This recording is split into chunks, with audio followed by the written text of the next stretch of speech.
So, today I'd like to share some thoughts on coherence.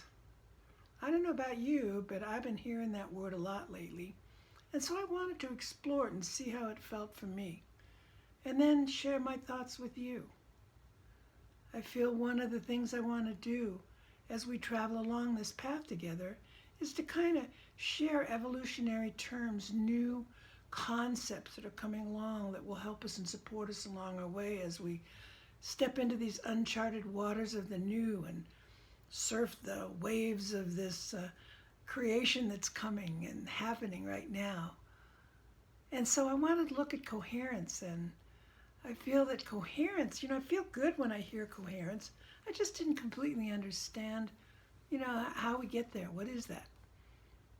And coherence as a state of being, I think, is another one of those tools in our evolutionary toolbox, another practice for us to look at, to think about, and to support us.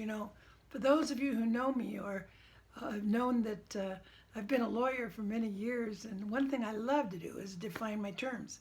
I think it's one of the most important things that we can do to be clear about what we're talking about, and of course I had to do that with coherence.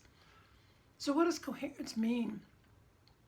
Coherence is defined as the quality of being logical and consistent.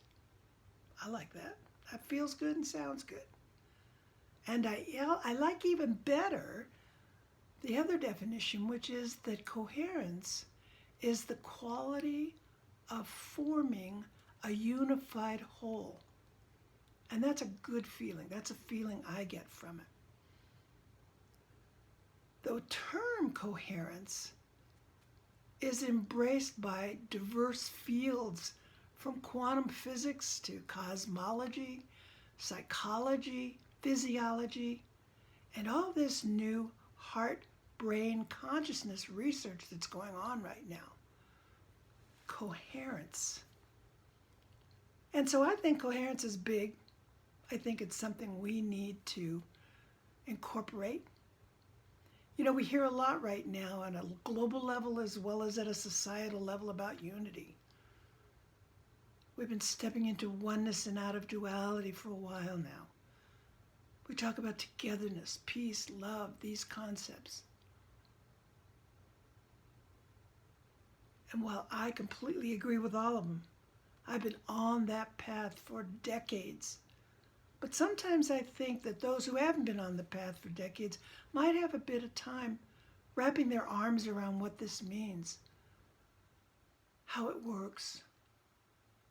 And so with coherence, if we consider coherence is the harmonious connectivity between our mental and physical states, we get an idea of what that is. And how do we do that? Well, it's something I've been talking about for a long time, taming and training that monkey mind. Taming and training our monkey mind, becoming friends with that part of ourselves, brings us to a calmer mental state. And when we tap into our heart-centered feelings of gratitude, compassion, understanding, love, tolerance, that brings us into a calmer physical state. And that creates coherence. And when we're coherent, we come into a state of unity. We come into a state of unity within ourselves. So our practice revolves around that. And when we do that, we can take that quantum leap out of the dying world and into that new frequency of the new reality. These combinations can move us in that direction. Our harmonious connectivity between our heart and our brain,